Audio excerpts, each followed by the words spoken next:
Okay, build episode number 18. This one, yeah, pay attention to this one. I'm gonna do the floor of the van right now. I'm not gonna permanently mount it down, but I'm gonna do the laminate parts and then get that ready to rock and roll. I'll glue the laminate down on the floor and then use a router around all the edges and get all that front thing finished. And then these bits and pieces of yoga mats, although I like the material, I don't like all the seams, and it's kind of a nuisance to deal with. I'm just going to do a laminate flooring, which is the same as countertop laminate. That's what I'm talking about. And then the roof vent as well. So now I got everything out of here. It kind of makes sense just to go ahead and put that in. I'm going to seal that, and I'm going to seal that piece, this piece, the long one, that little piece, that one, and that one, and then that one. And that's all the flooring inside the van.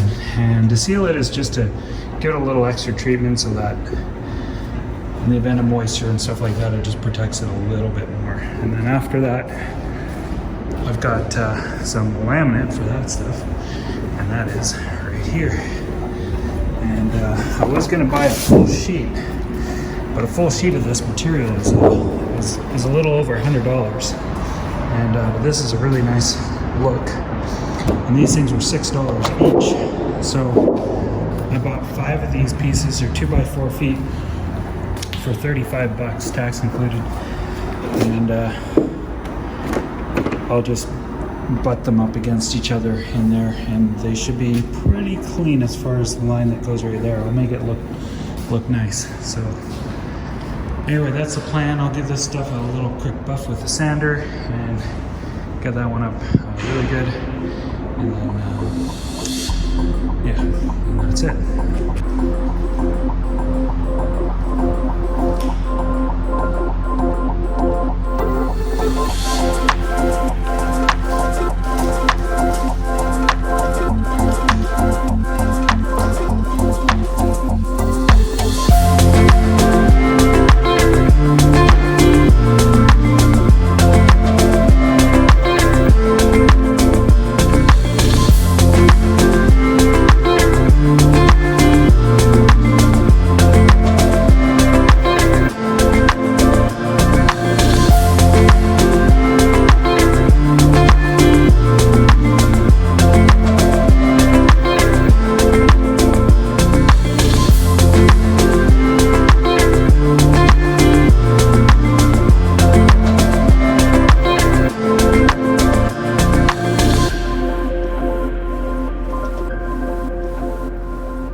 Okay, so as it turns out,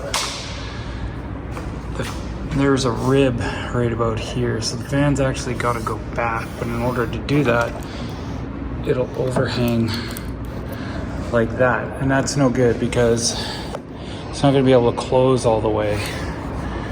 So I'm going to have to consider something else. But basically it's going to have to go as close to that rib as possible. I don't want to cut into that rib because it's part of the structural strength.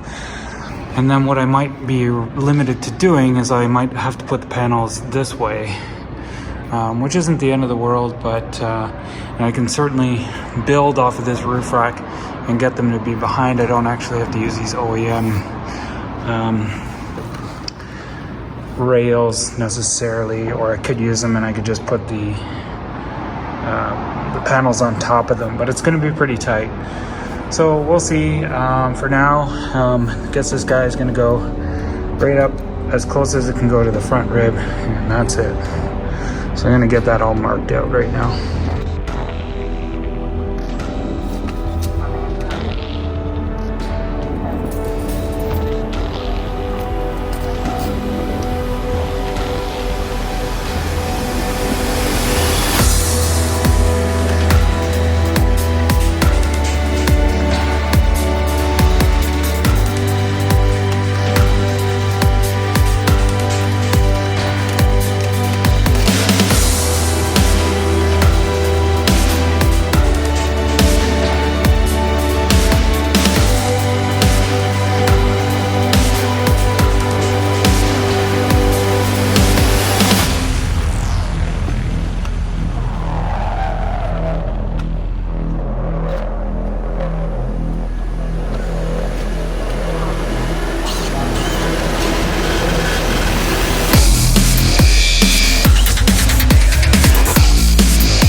we go. Okay, so they actually did cross right here. That's okay. That's where it's going.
I put a heat lamp on it for one, just to make that dry a little faster, and then also heat up the material a bit so that when I put down the butyl tape and the sealant, all that stuff's going to be like preheated and warm, because it is kind of cold in here. So that'll help out.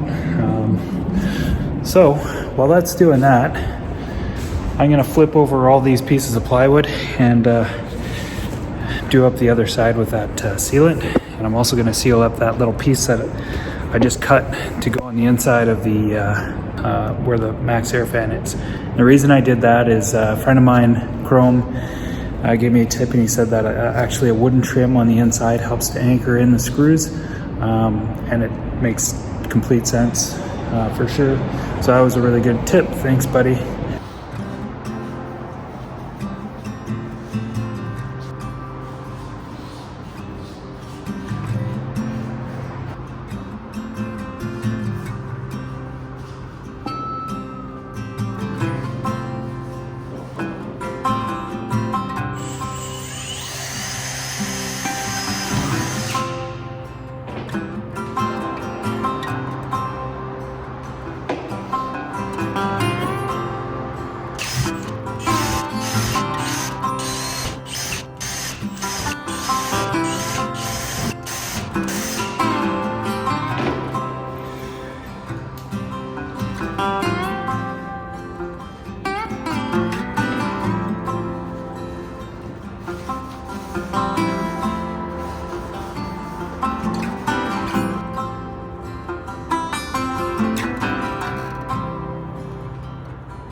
Okay, it's a late night. That's done here. Let me flip this around. This will be better. Feels good. Yeah, let's go see how this stuff's doing over here. This stuff's starting to feel like dry to the hand, so that's great. It's good stuff that way. It dries pretty quick. Yeah, that turned out pretty well. So anyway, what's next to do with that is to flip that stuff over, get the laminate on there. It's gonna be a bit of a job, but I guess that's what I'm doing. So okay, back to work.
Back at school, and look at me. I look like I'm on drugs. I'm tired, man. Holy shit! I worked till 3:30 a.m. yesterday, getting that fan installed and working on the floor. I don't think I'm doing very good. My left eye hurts, stings. It looks like there's something in there. So I'm wondering if somehow something got flown in there yesterday while I was working. Maybe with the grinder, but my whole face feels tight. I don't know if that's just because I'm stressed out because of this. It's intense right now.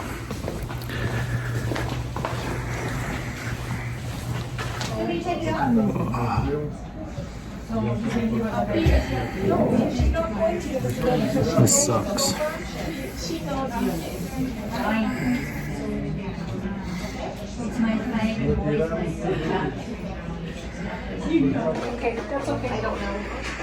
Okay, there is something in my eye. Fuck. Bed four-wheel disdain, right? It's in hip. Sorry? Oh no, I was telling Dr. Menzies. So he's using something called Oh, you wanna sing that now? Oh, sorry, Katie, it was bed four. She hasn't seen bed four yet. which essentially is like a little dremel. And it touches, my nerves are just fucking going, man, because this is nerve-wracking. Essentially, I'm keeping my eyes open, and he's gonna be putting this thing like right beside my pupil and going, take this thing out of there. Grinding out a little bit of my eyeball. Okay. The business is done. Holy fuck. That was intense. Hey, good morning. So this is the day after. That's the eye that was worked on. It's a little red this morning. It doesn't hurt anymore, but it feels like it's half closed all the time, which kind of looks that way, but it just feels like, yeah, it feels kind of weird. The guy came over and explained that he's got to use something called a algerbrush, which is a very polite way of saying I'm going to stick a grinder in your eye. And they like just take it all out. In a way, it's similar to what I'm doing with a grinder, which is kind of ironic. The guy was like, this is kind of a homeopathic treatment if you want to look at it that way, because you're using a grinder and now we're going to use a grinder. Anyway, what happened is when he put that in my eye, it was like getting something in your eye. It was just a stinging like sensation. So then he said, well, I can give you an Ativan, but you'll have to stay here for the night. And I was like, that's fine. I got my van outside. I could stay and sleep in that. And he's like, okay. So he gave me an Ativan, and I was thinking that should have been how they started it. And then he goes at it again, and same thing. It's just this, ow, like, you know. And then he's like, oh, maybe the freezing wore off. And I'm like, the freezing? Yeah, those drops we gave you a while ago. And so he put some more of that in, and that made a huge difference. So then I was able to keep my eye open, and this thing was working on it. And so I went, and I couldn't feel it anymore, but I could see like my vision was being distorted while that was happening.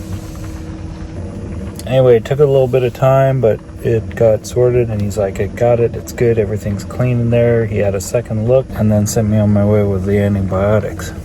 And last night, trying to fall asleep was intense, so I think the freezing wore off. The pain in my eye got really intense, and I just felt tension, like I was like, I was holding all this tension in my face. It was a little bit uncomfortable last night. I don't want to go through this ever again. That was pretty intense. But if you gotta go through it, I feel you. I definitely feel you. You'll probably get through it. Yeah. They're here for a follow-up visit at a optometrist. It's a place called Hollyburn Eye Center. Okay, it was great of me to go in for a follow-up visit. There was still a little piece of metal in there and some more rust. So he stuck the algerbrush in my eye again and cleaned it out. Anyway, I'll be doing a little follow-up visit with him in a bit. He did say there's a tiny bit of rust in there, but it's a bit deeper. He's not worried about it. So anyway, fuck man, that was weird. Now I got more drops. Got to put those in 2 hours after I put the antibiotics in. He says he does this procedure about every 2 weeks, that guy. Because he's got a contract with a bunch of employees from C-SPAN that are into welding and all that kind of stuff. And he says it actually happens quite regularly. So guys, wear your safety glasses, wear a safety shield, double up on it. It's not a procedure, it's not fun. You don't want to mess around with your vision. My lesson is your lesson, okay? Time for some new safety glasses or goggles or something. We'll see what they got. All right.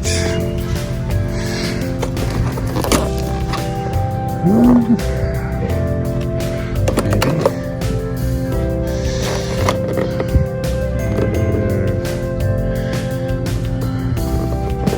We might get in the way. That's better. Normally, this is what I buy right here.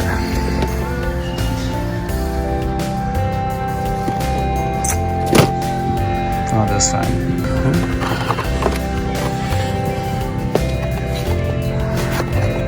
Like those. That might be the one. That was a year ago, and my eyes healed up really well since then. I ended up revisiting that eye doctor, who's now my regular go-to optometrist at this point. And he's monitored the health and recovery of that incident with my eye. And it's a very, very tiny scar, and it's off to the side, so it doesn't affect my vision whatsoever. And I got lucky. It was a big lesson for sure, and that was quite an experience to go through. I don't know how the piece of metal got in my eye, you guys. It could have been when I wasn't wearing my safety glasses, when I was drilling the holes through the roof. The optometrist also told me that it's possible that you might have had, just when you're grinding, you're gonna have like all that metal dust is landing on my head right up here. And I got my safety glasses on when I was grinding. This is later in the day when you went and had a shower even. It could have been that the water was washing all that stuff down, all this little metal, and you were like cleaning your eyes or rubbing your eyes while you're in the shower, and you could have pushed a piece of metal into your cornea like that.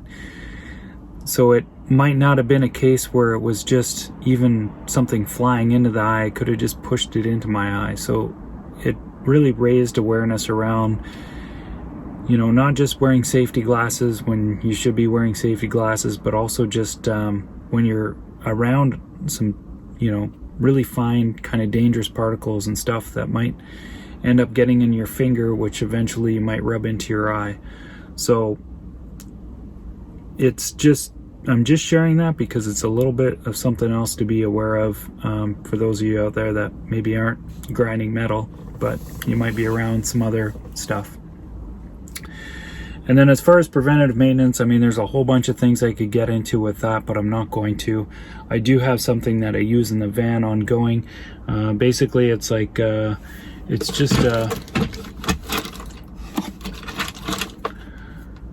just these eye drops, and I use this stuff here. This is what my optometrist recommended. This stuff's called Halo, and it basically, the chemistry in this thing is it's very, very similar to the chemistry of your tears.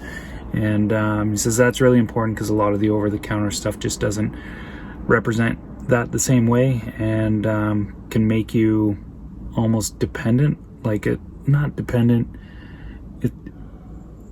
they're missing elements that they need to have to be a really good go-to as far as just washing out and evacuating stuff out of your eye like that.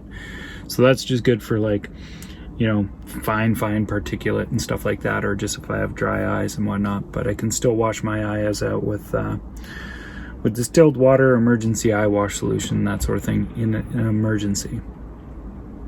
Anyway, guys, that's it. I'm gonna sign off. That's the end of the video. We'll see you next time.